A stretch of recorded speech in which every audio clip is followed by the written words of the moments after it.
What the Pel is up, everybody? This is Pelicans Plus with Elliot Clough at Elliot Clough on Twitter. Before we get started today, make sure that you like or subscribe, depending on, you can like us on Facebook. Make sure that you subscribe on YouTube and on the podcast platform that you happen to be listening to this on as well. Also, this show, Pelicans Plus, is brought to you by Hornitos Tequila. I had to think about it for a second. Hornitos Tequila, the official tequila of Pelicans Plus, and Boot Crew Media. Make sure you check out Boot Crew Media's socials as well. So today, another tough podcast ahead. I mean, it's just been tough for the entirety of the season so far, and I think we're all in pain. And hey, Games, thanks for tuning in, brother. John, I see you're tuning in as well.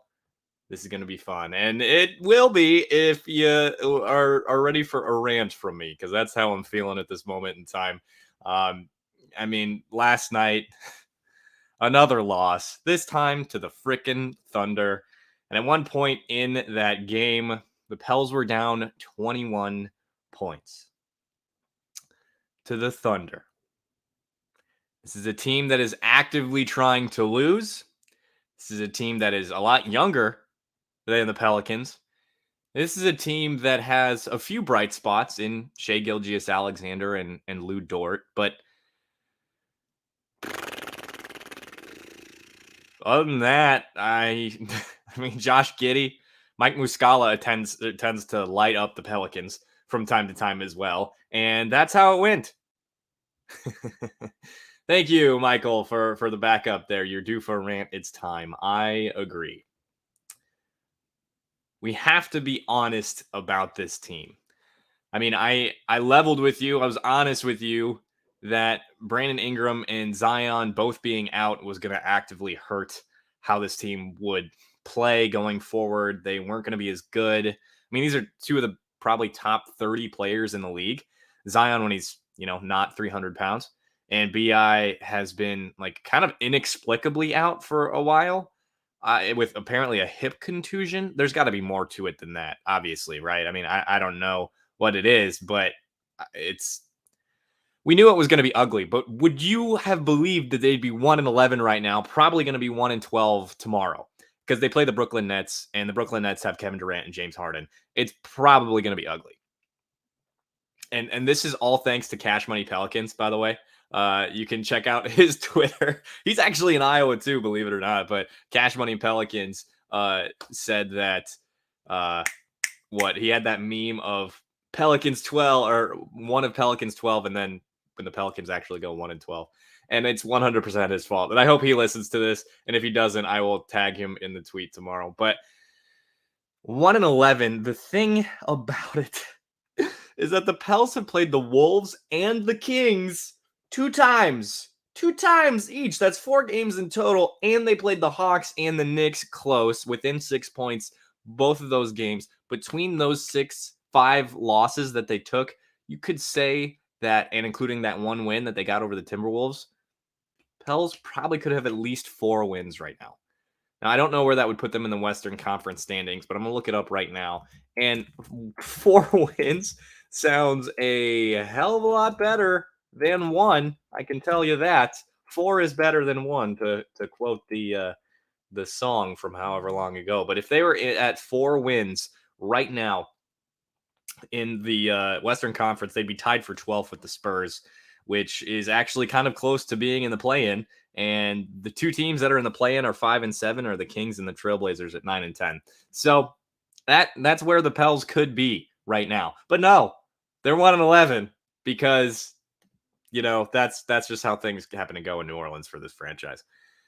And the injuries are a massive part of this.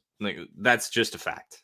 It's really easy to blame all the problems on Zion and BI being hurt. And for the first 12 games, that's how I felt about things. But now, after a damn near blowout loss to the fucking Oklahoma City Thunder, who are actively tanking, I feel a little differently.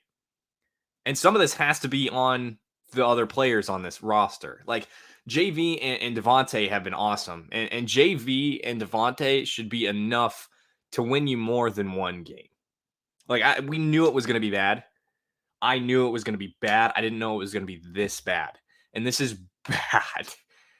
JV is a he's a top, 8 center in the league. Devontae is a bucket getter. Herb Jones is awesome defensively. But Trey hasn't quite shown up yet. Garrett Temple and Sato has been god awful, man. Like, Sato could not be worse than he is right now. I genuinely don't know how much worse he could be, other than, adding to the turnovers that already exist. I mean, Nikhil hasn't been what we were hoping he would be this season. Kyra's been bad. Josh Hart, 2 techs. Jackson Hayes hasn't gotten any better, apparently. And Najee Marshall, we were hoping he'd be a replacement for Josh Hart, and he hasn't lived up to that bidding. And there you go. We have a talent problem right there, John. You hit it, man. That's the big issue. And right here with JP Compton saying Kings games are huge because of the late year play in shenanigans. Exactly. I read that with a weird cadence, but you know what I'm saying. The late year play in shenanigans. That is huge. And right there, JP, once again, man, it's the bench. It's always the bench. And you're damn right, man. And when this team is so top heavy with JV with BI and Zion when they're back and healthy. And it just becomes so much less apparent when they're there. And the depth, they have a lot more depth when those two are there. We talked about the depth being their strength, or a strength of theirs going into the season, because we thought some of these guys would step up with Trey Murphy and Najee Marshall and having Herb Jones. And we thought Sato was going to be actually worth something. We thought Temple was going to be worth something. And it just turns out that we're wrong. I mean, and Billy Hernan Gomez is a good basketball player, but if you have to rely on him to come back at any point in time, you're kind of screwed, because he can be an end of your bench guy that you trust to come in games when there's injuries, but he cannot be a regular part of the rotation. I haven't seen him play. That's just a point that I felt needed to be made. I mean, I saw him play a little bit, but I haven't seen him play a significant amount. But I mean, on top of the lack of talent, on top of the injuries, on top of just not having the depth that you need to win basketball games right now, this whole situation with Griff, man, dude, Twitter was going after Griff yesterday, and rightfully so, man. And rightfully so. And I've been on Griff's side the last 2 or 3 years, and it's really the tide has started to shift for me, especially with that piano thing. The tide has really, really, really shifted for me to where I'm not screaming for Griff to be fired, but I'm like the tier below that. I just, everything that came out yesterday after the game, Jake Fisher, incredible timing. Incredible timing. Couldn't have been better to come back into the Pelicans Twitter sphere and add that article about Griff and Gentry having some beef. If you missed it, you can check it out. It's on my Twitter feed. It's at Elliot Clough. I quoted something from Shamit Dua, but the quote surrounding Gentry when that initial article came out from Christian Clark about the piano thing was that Griff unprompted said this to somebody that he knew in the league, is he gave Gentry all the answers to this test, but he still failed. And Alvin Gentry is one of the most just generally liked people in the NBA, generally liked and respected people in the NBA. This is a good guy. This is a guy who took media out to eat after he was fired from his job. He took Christian Clark, Will Guillory, some of those other local guys, Andrew Lopez, Scott Kushner, out for dinner after he was fired because he wanted to say goodbye and give them, I guess, a thanks for covering the team. Coaches don't do that. And he did that for local media. And if you can't have a good relationship with that guy, who can you have a good relationship with? People love Alvin Gentry for not necessarily, he had his trouble in New Orleans in terms of winning basketball games, especially that last year. We all knew he was out after the bubble, especially. But I mean, if you have that toxic of a relationship with a guy like that, you must really suck. And like, that's not on a job level, that's not on a professional level, that's a personal level. You just suck. If you listen to the spaces that Chris Connor does every week, and right there, John, again, you got it, man.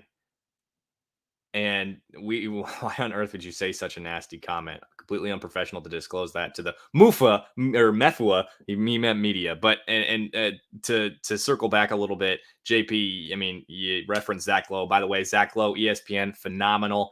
His podcast is incredible. I haven't seen this yet, but he said Zach Lowe said it best. We're almost done with the meaningful Pelicans games, and we are 12 games into the season.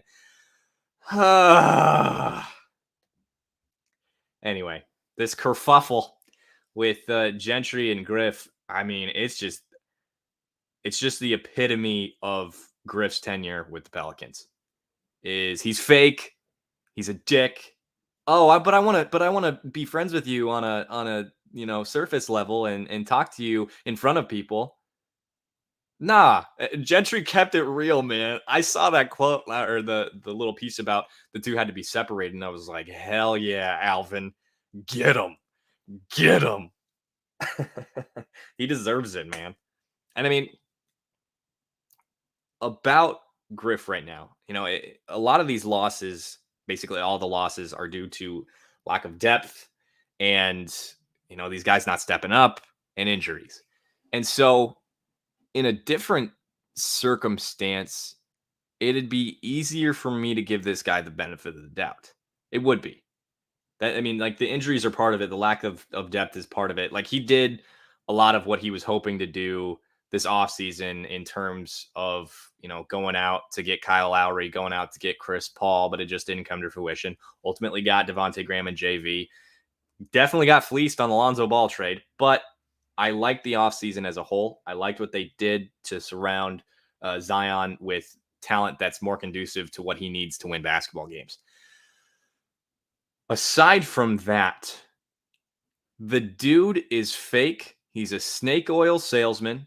And I mentioned the spaces, and I kind of got derailed, but the spaces last night, Kevin Barrios went off, man. Kevin Barrios from the Bird Rights, he said, if you want to, mess with the team and just go out there and have fun and come on or think you're a genius, buy a game of 2K. Or like, this isn't 2K, is something what he said. And we'll have to have him on to talk about that. He hates Griff, and rightfully so. But the thing about where we're at now with Griff and his inability to run this team and his inability to lead this team to success is, once is a fluke, 2 times is coincidence, and 3 times is evidence. We've had Zion and Griff's injury and lies and fakeness. We've had lying about how good players are, how prepared players are. We had this Gentry issue, choosing Stan Van Gundy last season when it should have been somebody like a Willie Green, probably right when Gentry, right when Griff took over. It should have been a Vanterpool or something like that. And then saying that SVG and him parted ways and the organization parted ways mutually when he fired Stan Van Gundy, and on and on and on and on and on, and the cover-ups and the lies. The lack of winning is something that can be overlooked when you have this amount of injuries. But when you're a douche, it's a lot easier to move on from you. And like, Mrs. Benson gave him the keys, and he was handed literally everything.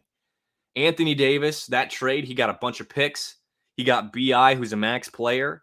He got Zion, the number 1 overall pick. And then unfortunately traded Drew Holiday, but also got a bunch of picks in exchange. And he's flopped. He's completely flopped. The dude was handed everything, and you can blame the small market if you want to, but Milwaukee's doing pretty damn well last time I checked. These teams outside of LA and New York have won titles. Cleveland with LeBron James went out and won titles, and they got all these talented players probably because of LeBron, not because of you. And you said it wasn't fun. You're like complaining that you got LeBron James. Are you freaking kidding me? Like, we're just rehashing old stuff at this point. But good freaking Lord, dude. Right there, John. LeBron puppet status. That's what you were. I mean, like, there's no reason to be a Griff apologist at this point. None. Zero. Like, there's no defending this guy anymore. I've done it up until, like I said, the piano issue, and now I'm over it. Like, there's no more. There's no more. And right here, JP, again, I think it would be different if he was loved by the players. He was brought in to mentor Trajan. It's time for Trajan to take over. I completely agree. I'm right there with you. And if it's not Trajan, you got to go out, and I don't know Trajan's personality all that well because we haven't seen him in front of the media much. And when he does, it's like, yeah, I'm going to be up here and not talk very much. And here's Coach Green or whatever.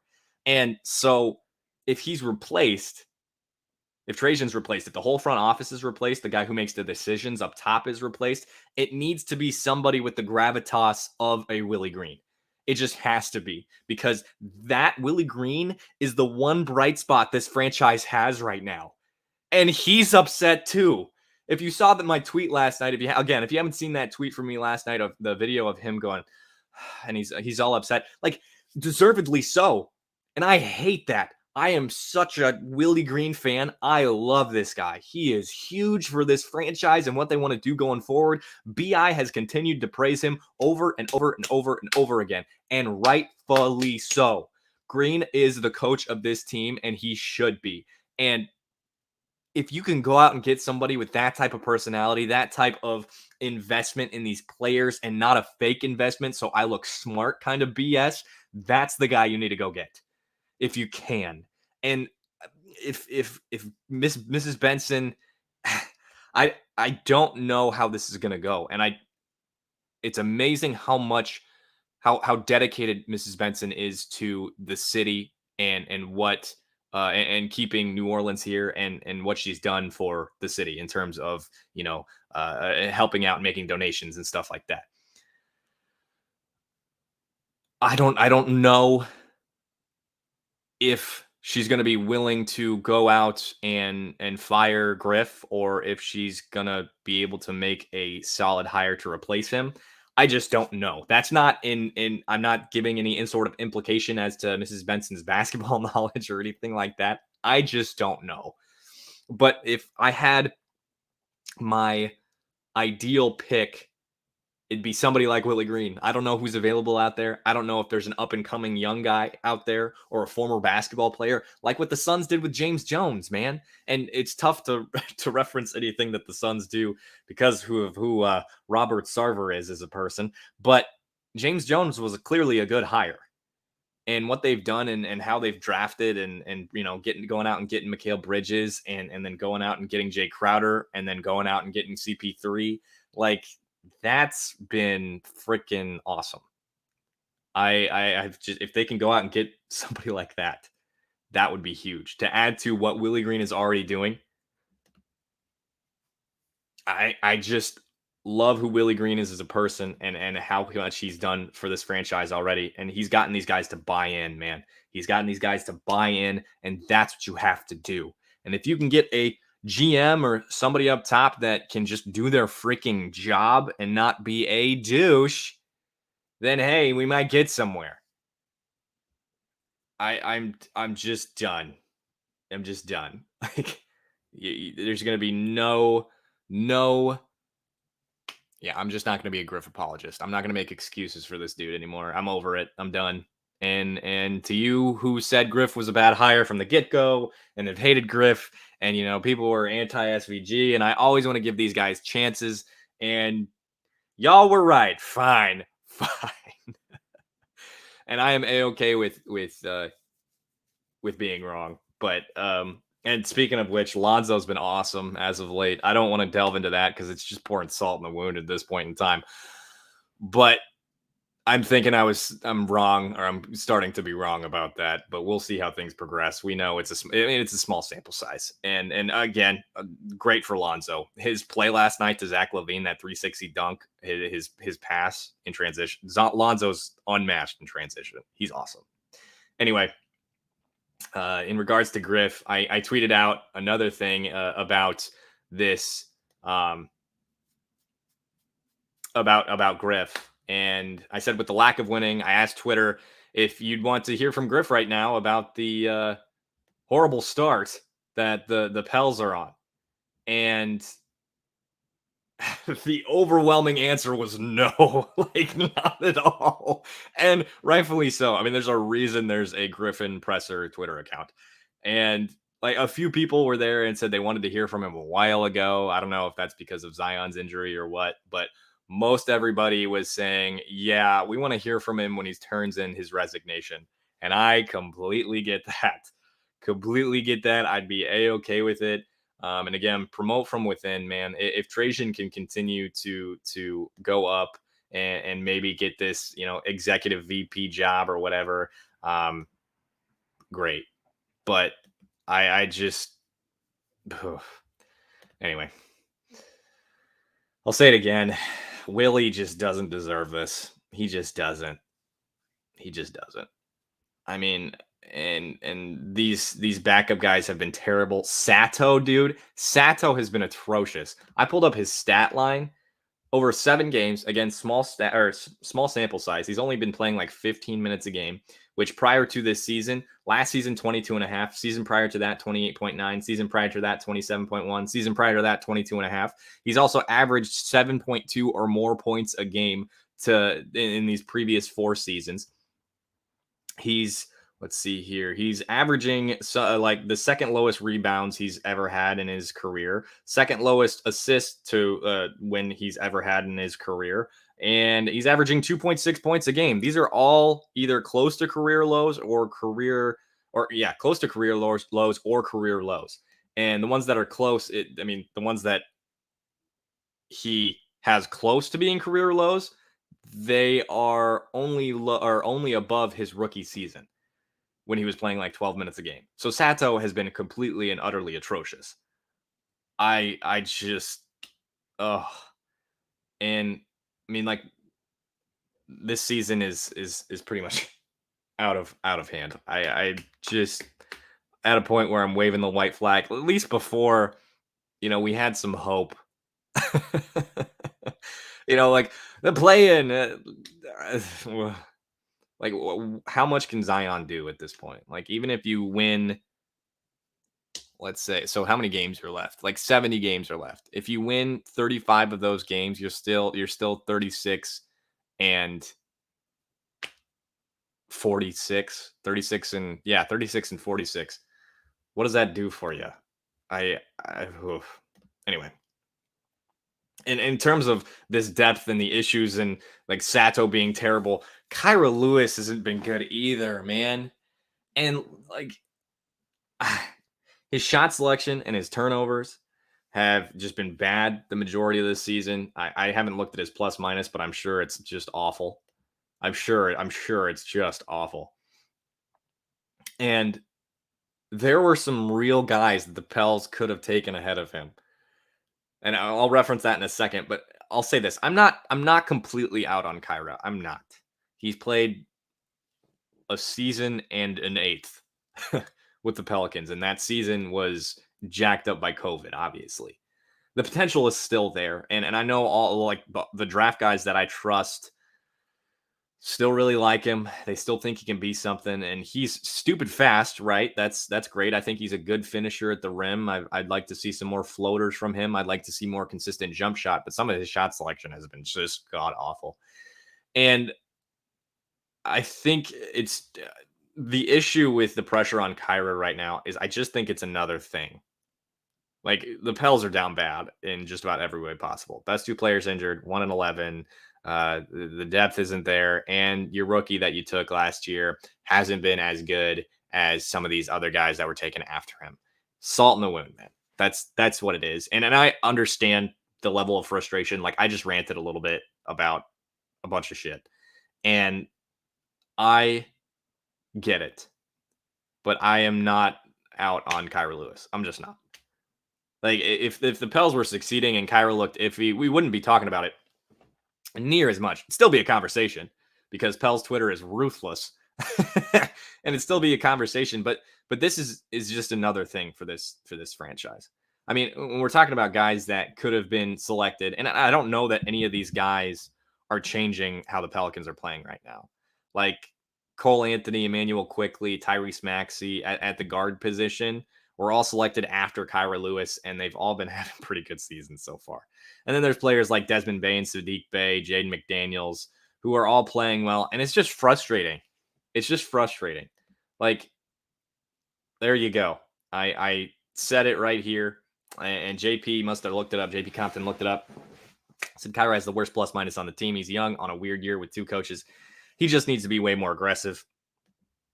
And it's the same thing with Nickeil, right? Excuse me. Stop shooting the damn ball and take it to the basket. Use your strengths, man. Like, golly. And these other players, like Cole Anthony just got an episode of The Void with Kevin O'Connor from The Ringer. And Kevin O'Connor is one of the few guys from The Ringer that I really like. But these players that were selected after him would be probably more impactful than Kyra has been as of late. Like, I can relent that. And it's just another thing. Like, that's it. It's just another thing. And it's frustrating as all hell. And not living up to what we were hoping he would be is all frustrating. Jackson Hayes, frustrating. I mean, it's the list is added up. And especially when our expectations were so damn high going into this year, probably thanks to me. So sorry, guys. I am inherently optimistic, and like I tweeted this out a while ago too, is that I've just lost all that, and it's amazing what this team could do to people. I am broken. And hey, man, John, there you go, dude. Impactful. I'll beg for playable, and that's what we're at this point.